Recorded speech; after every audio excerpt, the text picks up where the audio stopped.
अस्सलाम वालेकुम एवरीवन। आज हम advanced commutative algebra lecture start करते हैं। Lecture week 1। इस लेक्चर में हम ये देखेंगे पहले कि रिंग्स क्या होती हैं, कम्यूटेटिव रिंग्स का क्या मतलब है, रिंग्स विद एन आइडेंटिटी क्या होती है, सब रिंग ऑफ रिंग क्या है, सब रिंग थ्योरम क्या है, unit field and integral domain. ठीक है। अच्छा जी।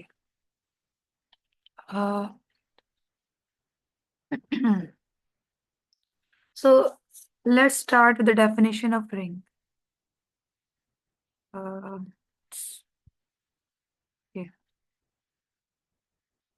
रिंग,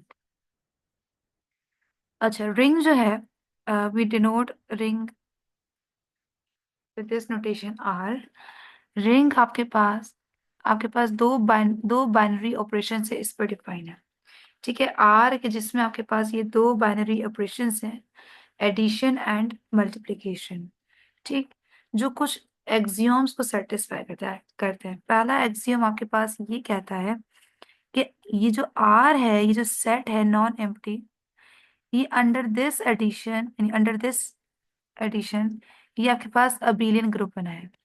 ठीक है, अबेलियन ग्रुप होने का मतलब ये है कि ग्रुप के एक्सियोम सेटिस्फाई करे अंडर एडिशन, यानी कि क्लोजर लॉ होल्ड करना चाहिए, एसोसिएटिविटी होल्ड करनी चाहिए, आइडेंटिटी होल्ड करनी चाहिए और इसका इनवर्स, आइडेंटिटी एग्जिस्ट करनी चाहिए और इनवर्स एग्जिस्ट करना चाहिए। अच्छा जी, उसके बाद ग्रुप के एक्सियोम्स सेटिस्फाई करे, बट वो जो है आपके पास अबेलियन ग्रुप यानी वो कम्यूट करे अंडर दिस ऑपरेशन एडिशन। अच्छा, सेकंड प्रॉपर्टी ये है, ये हमने एडिशन पे हम देखा है कि ये ग्रुप का स्ट्रक्चर दे रहा है। अगर इन मल्टीप्लिकेशन ये रिंग के एलिमेंट्स आपके पास एसोसिएटिव हो। ठीक है, एसोसिएटिव।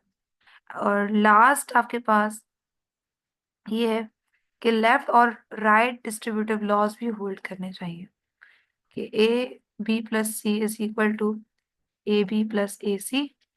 और ये लेफ्ट डिस्ट्रीब्यूटिव लॉ और राइट डिस्ट्रीब्यूटिव लॉ आपके पास है जी, right distributive law A plus B C is equal to A C plus B C. ठीक है, तो लेफ्ट और राइट डिस्ट्रीब्यूटिव लॉ यानी अगर आपके पास ये तीन एक्सियोम्स हैं, तो आप कहते हैं कि ये जो स्ट्रक्चर है ये आपको स्ट्रिंग का स्ट्रक्चर देता है। ठीक है, ये आपको रिंग का स्ट्रक्चर देता है। अच्छा, ये हम रिंग तब कहेंगे कि जब आपके पास ये दोनों ऑपरेशंस जो है वो क्लियरली डिफाइंड हो। ठीक है, ये आपके पास क्लियरली डिफाइंड हो कि ये कौन से ऑपरेशंस हैं। ठीक है, अच्छा नेक्स्ट हमारे पास ये है कि अगर आपके पास, अभी हमने यहाँ देखा कि ये अंडर एडिशन तो ये अबेलियन ग्रुप बना रहा है, यहाँ पे एसोसिएटिविटी भी होल्ड करती है मल्टीप्लिकेशन के केस में। अगर मेरे पास इसमें आइडेंटिटी भी आ जाए, यानी जैसे हम कह रहे हैं मल्टीप्लिकेटिव आइडेंटिटी, तो उससे हम कहते हैं रिंग विद आइडेंटिटी। यानी अगर आपके पास ये स्ट्रक्चर है, अगर आर आपके पास एक रिंग है, आर आपके पास एक रिंग है और आप ये कह रहे हैं कि ये रिंग है with identity. Ring with identity होने का मतलब ये है कि अ, आपके पास एक ऐसा एलिमेंट एग्जिस्ट करे इन रिंग जो कि जीरो ना हो, कि जब आप उससे मल्टीप्लाई करवाएं तो उसमें कुछ चेंज ना आए, यानी रिंग के किसी एलिमेंट को उस नंबर से मल्टीप्लाई करवाएं तो कोई चेंज ना आए।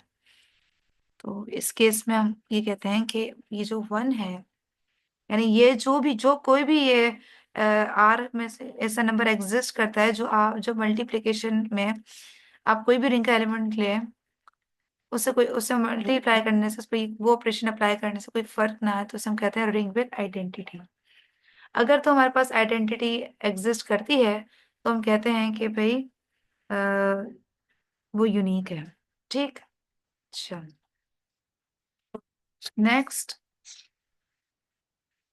अच्छा,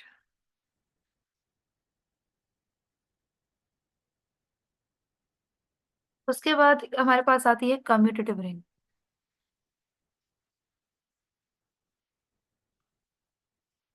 कम्यूटेटिव रिंग क्या होती है कि अगर आपके पास एक रिंग है, उस रिंग को आप कम्यूटेटिव तब कहेंगे कि अगर के वो दोनों यानी मल्टीप्लिकेशन जो है वो कम्यूट कर जाए, यानी रिंग के दो एलिमेंट्स के लिए मल्टीप्लिकेशन जो है वो कम्यूट करे। एग्जाम्पल, ये जो इंटीजर्स हैं, रैशनल नंबर्स हैं आपके पास, रियल नंबर्स हैं, कॉम्प्लेक्स नंबर्स हैं, ये जो स्ट्रक्चर्स हैं ये आपको कम्यूटेटिव रिंग का स्ट्रक्चर देते हैं और प्लस रिंग विद आइडेंटिटी। ठीक है, यू कैन चेक इट। ठीक है, पहली बात ये हमें ये चेक करना है कि क्या ये सारे स्ट्रक्चर्स जो हैं वो रिंग बनाते हैं। तो ये बताएं कि इंटीजर्स को अगर मैं देखें, क्या ये रिंग बनाता है? ये बनाता है, क्योंकि इंटीजर्स अंडर एडिशन आपके पास जो है ये एक अबेलियन ग्रुप है। ग्रुप का स्ट्रक्चर है, क्लोजर लॉ होल्ड करता है, एसोसिएटिविटी भी होल्ड करती है, एडिटिव आइडेंटिटी भी है जो कि जीरो है, एडिटिव इनवर्स इसका मौजूद है। तो ये आपके पास ग्रुप बनाता है और ये अबेलियन भी होता है। ठीक है, अंडर एडिशन। नेक्स्ट आपके पास मल्टीप्लिकेशन में ये एसोसिएटिव भी होता है, यानी आप ए बी सी करें या फिर ए बी सी करें तो ये भी होल्ड करता है। रिंग के एलिमेंट, सॉरी इंटीजर्स के कोई भी तीन एलिमेंट्स अगर हम ले लें। उसके बाद लेफ्ट और राइट डिस्ट्रीब्यूटिव लॉ भी को होल्ड करता है, वो भी क्लियर है। अच्छा, क्वेश्चन इज कम्यूटेटिव रिंग कैसे बना रहा है? Ring with identity. Ring with identity, इसकी रिंग विद आइडेंटिटी क्या होगी कि अगर मैं कोई इंटीजर लेती हूँ तो उस कोई भी इंटीजर ले लें, इसके लिए मेरे पास सिर्फ और सिर्फ वन ही एग्जिस्ट करता है कि मैं किसी भी इंटीजर से अगर मैं मल्टीप्लाई करवाऊंगी तो उससे कोई चेंज नहीं आएगा। यानी क्या मतलब? यानी इंटीजर को, यानी वन ऐसा एलिमेंट है, वन वो ऐसा इंटीजर एग्जिस्ट करता है कि जब मैं कोई और रिंग का कोई एलिमेंट मतलब मल्टीप्लाई करवाऊं, यानी ये ए को मैं अगर मैं उस वन से मल्टीप्लाई करवाऊं तो ये मुझे ए ही रहेगा। ठीक है, लेफ्ट या राइट से। उसके अलावा ये रिंग विद आइडेंटिटी भी और ये रिंग कम्यूट भी करते हैं। ठीक है, तो ये कम्यूटेटिव रिंग भी देते हैं। इसी तरीके से हम रैशनल्स के लिए भी देख सकते हैं, इसके लिए तरह हम रियल नंबर्स के लिए भी देख सकते हैं और कॉम्प्लेक्स के लिए भी ये बात कर सकते हैं। ठीक है, आगे हम आते हैं अपने नेक्स्ट एग्जांपल्स की तरफ। और वो एग्जांपल ये है कि ये जो स्ट्रक्चर है 2Z, इसमें मेरे पास ऐसे एलिमेंट्स पड़े हैं, इसमें आपके पास 2M पड़े हैं और ये M जो है ये आपके पास इंटीजर है। ठीक है, अब ये भी आपके पास रिंग देता है, रिंग का स्ट्रक्चर देता है। अच्छा, ये रिंग का स्ट्रक्चर देता है क्योंकि 2Z क्लोजर लॉ भी होल्ड करता है, एसोसिएटिविटी भी है, यानी ग्रुप बनाता है ये। ठीक है, और जिसकी चलो ग्रुप बनाता है, एसोसिएटिविटी होल्ड करती है, अंडर मल्टीप्लिकेशन, अबेलियन ग्रुप भी है ये, अंडर एडिशन, और उसके अलावा left distributive right distributive laws भी होल्ड करते हैं। रिंग्स विद आइडेंटिटी भी देता है क्या, ये चेक करें। अगर मैं कोई एक एलिमेंट लेती हूँ 2M, तो क्या एक ऐसा एलिमेंट एग्जिस्ट करता है कि जिसको मल्टी यानी इसी का ही हो जो मुझे 2M दे। ठीक है, अगर मैं M इंटीजर कोई भी देती हूँ, ठीक है ना, यानी ऐसा कोई एग्जिस्ट करता ही नहीं है मेरे पास, तो ये रिंग विद आइडेंटिटी नहीं होगी। This is not ring with identity. ठीक है, क्योंकि ऐसा एलिमेंट एग्जिस्ट नहीं करता, यानी हम वन नहीं कह सकते यहाँ पे कि आप अगर कहें कि वन मल्टीप्लाई करवाने से 2M, क्योंकि वन जो है वो इसका एलिमेंट नहीं है। ठीक है, वो इसका एलिमेंट नहीं है। इसमें जो एलिमेंट्स पड़े हैं वो इस इंटीजर्स के मतलब इवन इंटीजर्स आपके पास पड़े हुए हैं। ठीक है, तो इस केस में तो मेरे पास वन कर रहा है और वन जो है वो इवन इंटीजर नहीं है। ये कम्यूटेटिव लॉ होल्ड करता है कि अगर मैं दो एलिमेंट लूं, 2M लूं और एक और एलिमेंट लूं 2N, तो ये कम्यूट करेंगे। ठीक है, ये कम्यूट करते हैं, तो ये कम्यूटेटिव प्रॉपर्टी जो है वो होल्ड करती है। अच्छा जी, उसके अलावा ये जो मेट्रिसेस हैं आपके पास, जिसकी एंट्रीज इंटीजर्स हो, रैशनल हो, रियल हो, कॉम्प्लेक्स हो, ये सारी की सारी रिंग्स होंगी। लेकिन रिंग विद आइडेंटिटी तब होगी, रिंग विद आइडेंटिटी भी होगी, लेकिन उसी सूरत में जब आपके पास वो आइडेंटिटी आपके पास ये मैट्रिक्स यानी आइडेंटिटी मैट्रिक्स, यानी ये इसके होने से ये आपको रिंग विद आइडेंटिटी देता है। ठीक है, कम्यूटेटिव नहीं होता क्योंकि मैट्रिसेस में मल्टीप्लिकेशन कम्यूट ही नहीं करती है, तो कम्यूटेटिव रिंग नहीं है। ठीक है, अच्छा जी।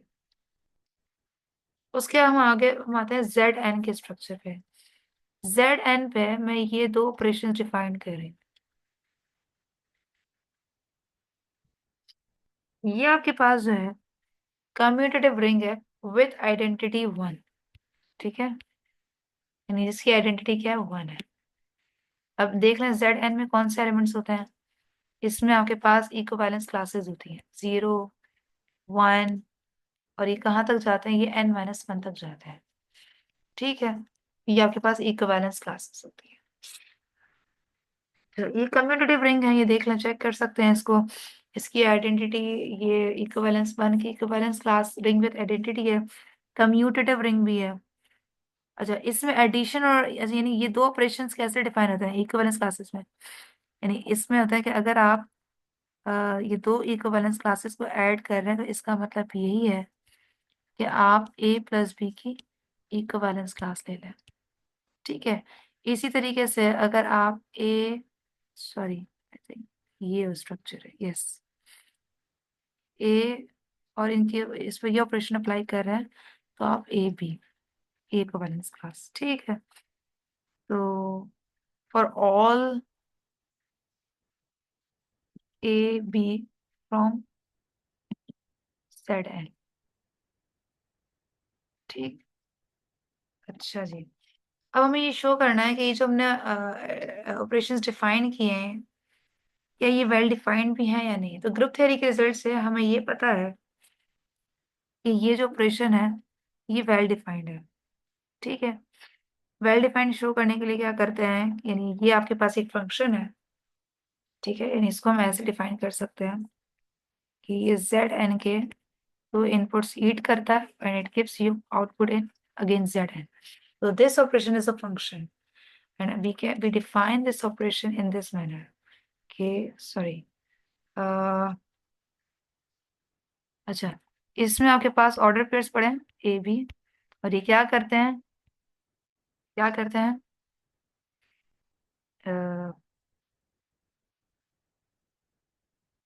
A plus B. ठीक है, ए प्लस बी। अच्छा जी। हम्म,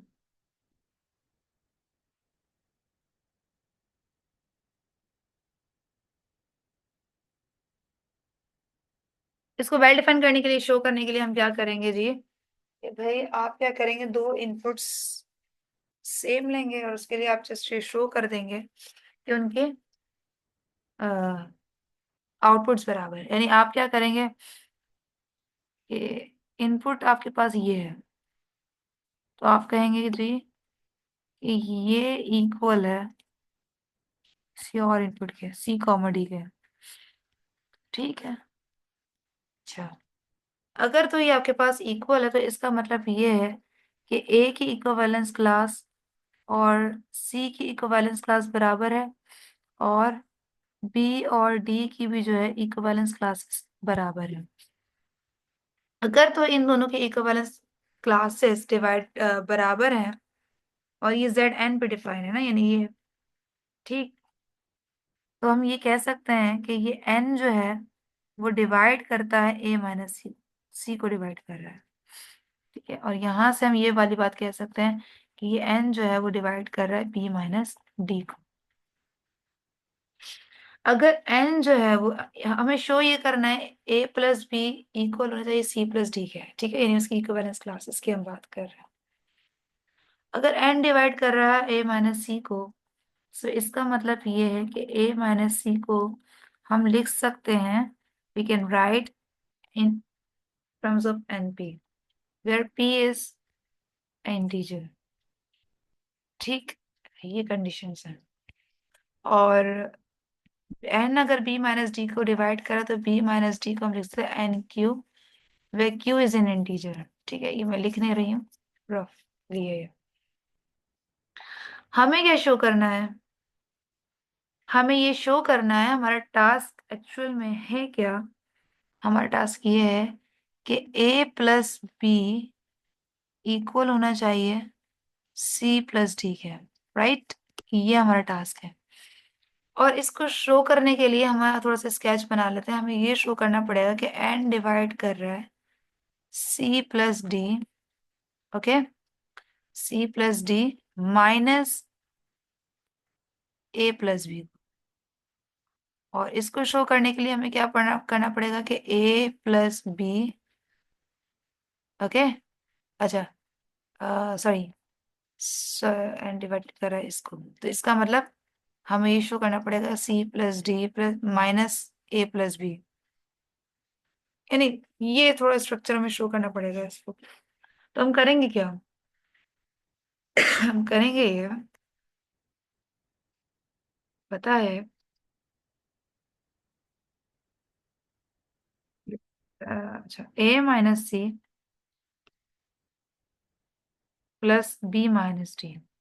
ठीक, इसको हम लिख सकते हैं, अगर इन दोनों को हम ऐड करें तो इसको हम लिख सकते हैं किसमें, अच्छा ये आपके पास आ जाएगा, हाँ सॉरी, इसको हम अच्छा ये इक्वल होगा आपके पास N P plus N cube. ठीक है, इन दोनों को अगर मैंने ऐड कर दिया है तो इसको अरेंज करके लिख लें।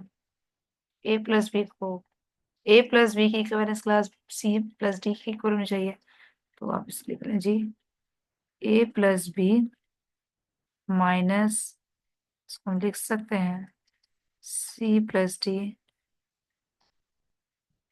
अच्छा, सही कर रही हूँ, n divided n multiplied by p plus q. अच्छा, तो फिर, तो इसका मतलब ये हुआ, ये p प्लस क्यू तो कोई इंटीजर है, तो इसका मतलब ये हुआ कि n डिवाइड कर रहा है, n डिवाइड कर रहा है a plus b minus c plus d को। अच्छा, अगर तो ऐसा है c प्लस डी को कर रहा है, तो यहां से बाय डिवीजन एल्गोरिथम हमें ये पता चल रहा है कि a प्लस बी की इक्विवेलेंस क्लास बराबर है किसके, c प्लस डी के। और यही तो हमें शो करना था। ठीक है, तो हमें पता चल गया कि ये ऑपरेशन क्या है, ये ऑपरेशन वेल डिफाइंड है। वेल डिफाइंड होने के बाद इसका, इस ऑपरेशन को देख लिया, अब हम इसके लिए भी शो कर सकते हैं, वी कैन शो कि ये भी ऑपरेशन जो है ना, ये भी वेल डिफाइंड है।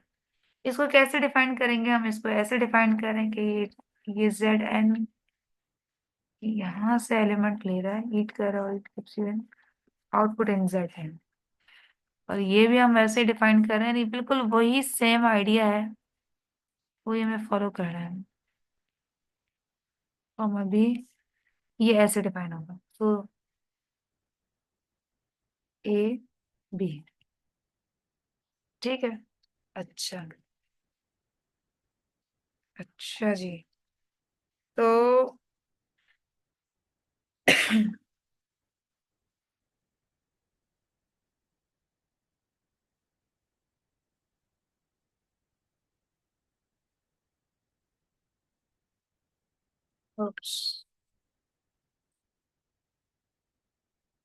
चलिए बाद में हम कंटिन्यू करेंगे।